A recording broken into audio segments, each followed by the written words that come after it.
I knew I had the problem early on, around when I was like 12, 13 years old. My father was a heroin addict at the time, well, all his life that I'd known him. I started drinking at the age of probably 11 or 12. Um, and most of my friends were drinking at that time. I drank all the time, probably at the age of 14, 15 years old. Started selling cocaine. Then someone gave me heroin instead of cocaine and kind of looked the same, and I started snorting that. And I didn't want to because that's something that my father did, and I knew how it made him look, and I said I wouldn't do that.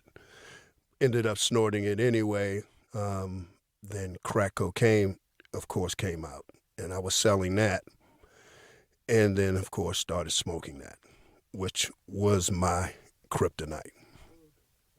It wasn't the first time I smoked it. It wasn't the second time. It was just one time it hit me, and I knew, uh-oh, I'm in trouble. I knew I had a problem. I always told myself I would stop when I was ready. And when I was ready, I got scared because I couldn't stop. It seemed like the disease got stronger when I made that decision to stop. And the emotions really came out real all over the place. Because I was such an angry person and so closed off, and so I had this wall up that was so big and so tall, and it was all around me. I showed no emotion, no feelings, and luckily I had people around me that told me, identify the feeling, talk about the feeling, and let it go.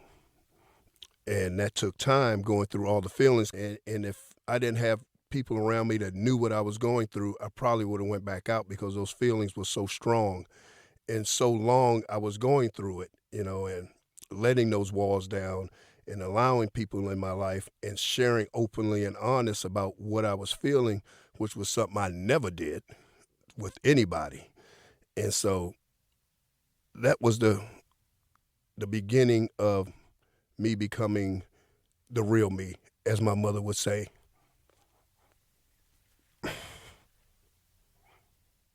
The man I raised.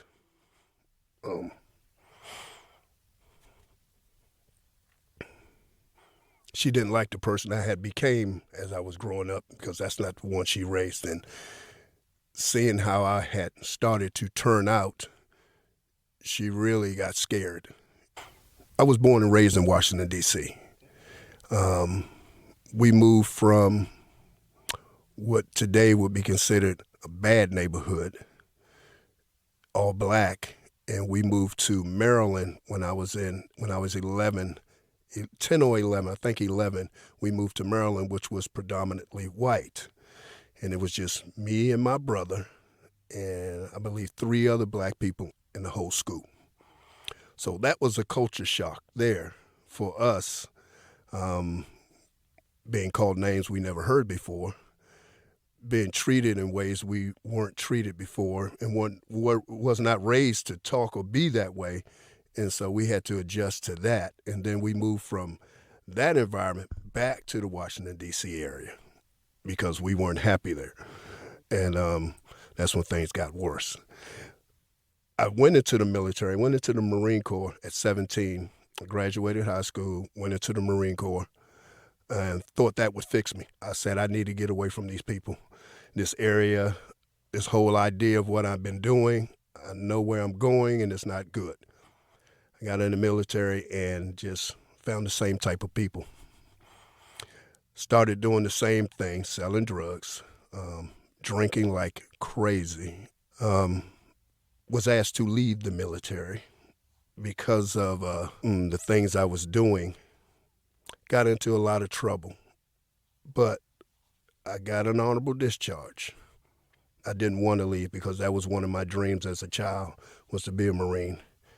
And then I came home and realized I'd really screwed up because my dream was gone now. And I felt like a failure from then on. I put myself in a lot of bad situations, did a lot of bad things that I normally wouldn't do, hurt a lot of people, but didn't care. As my cocaine habit got worse, got married, thought that would cure me.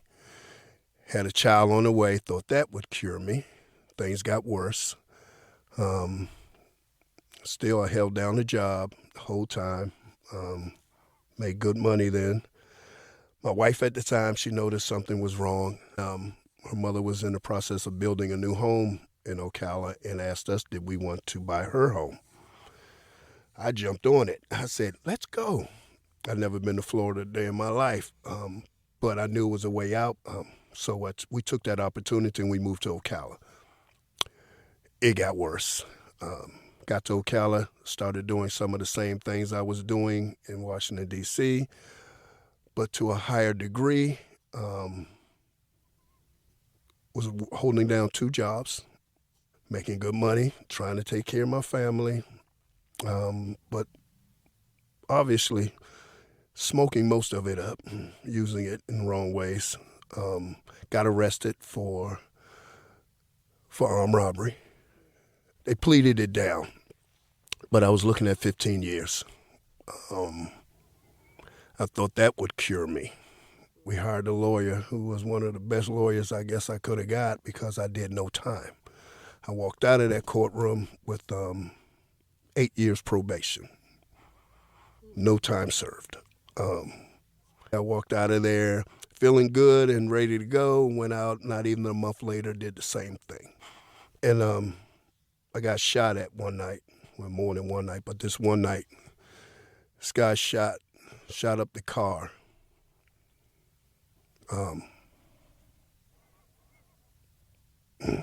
He shot the car probably about 5 or 6 times. As I was driving off, he shot 2 bullets in the back of the car through the trunk, through the back seat, to the front seat. On the passenger side, it went straight through the passenger seat into the dashboard. On my side, it stopped in the back of my seat.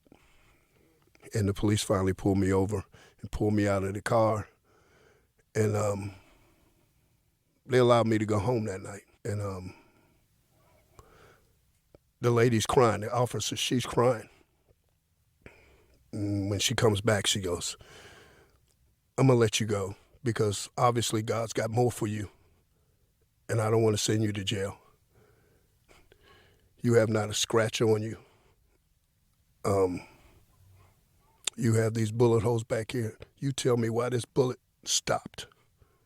There's nothing stopping this bullet. It went through this side, but it stopped in the back of your seat. And she says, God has his hands all over you. I'm going to leave you alone. I'm not a God person, especially at that time.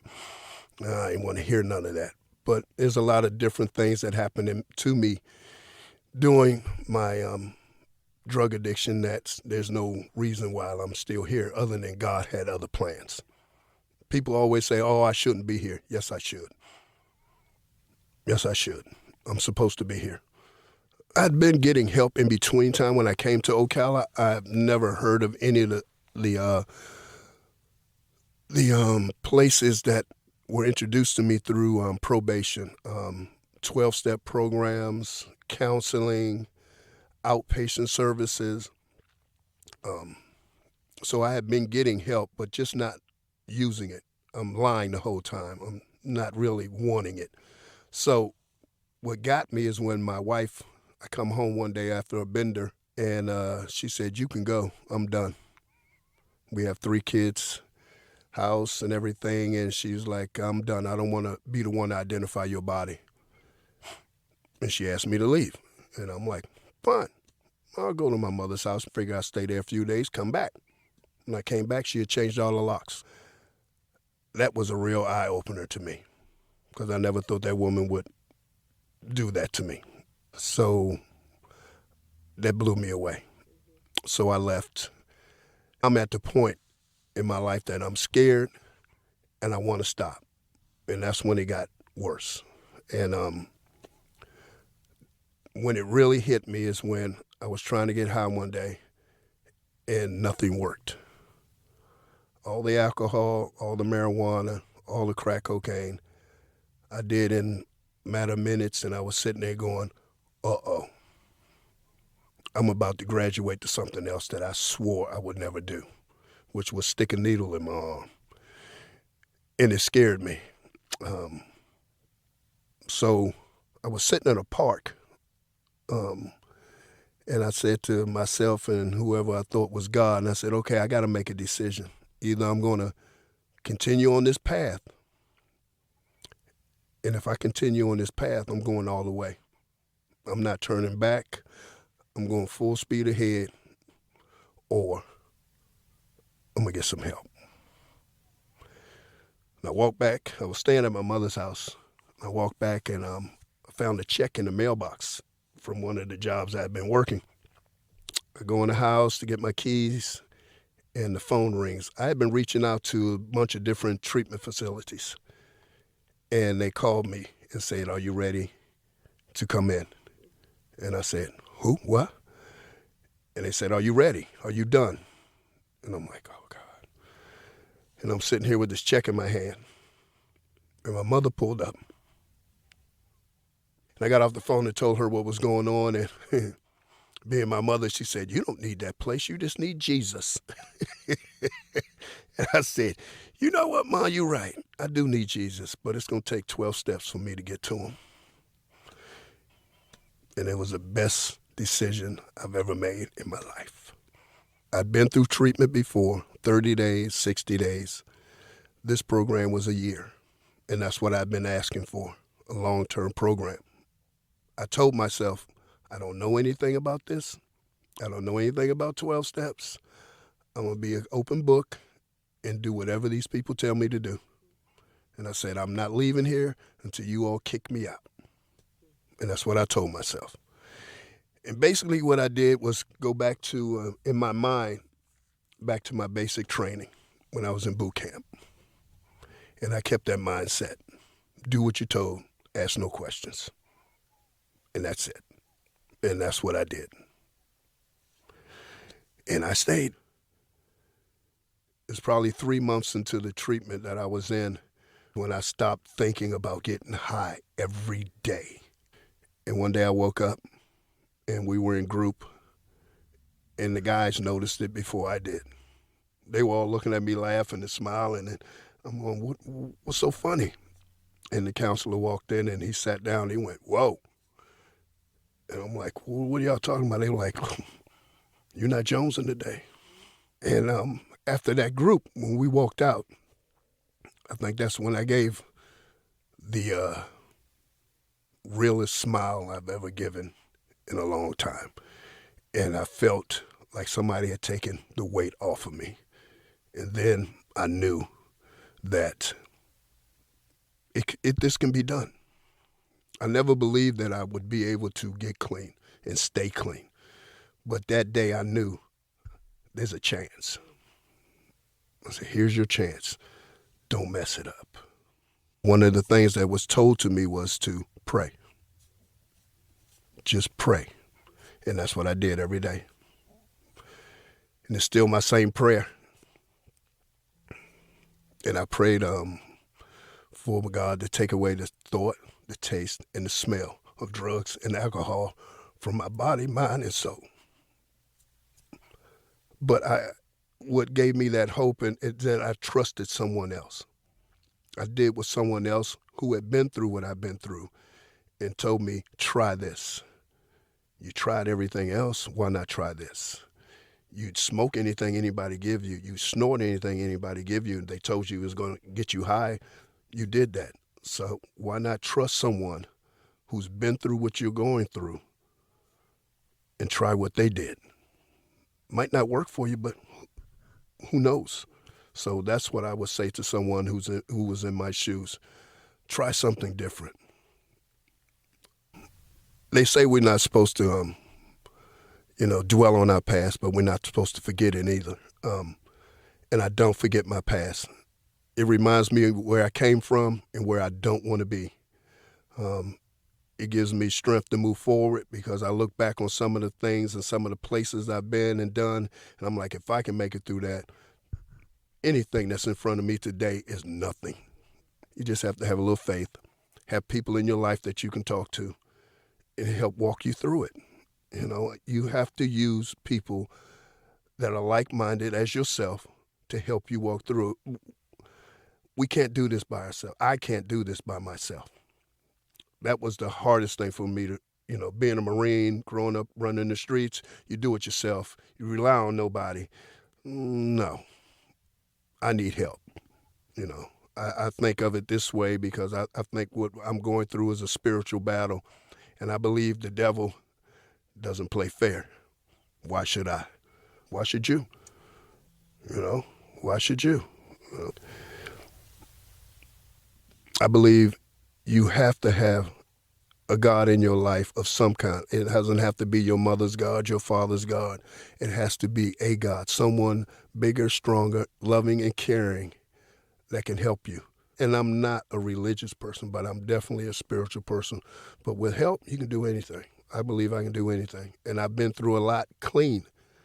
And I just look back on it and smile today because I'm like, that was nothing, And it always turns out for my good. Even if I make a mistake, and I've made a lot of them, but I haven't gotten high in 30 years.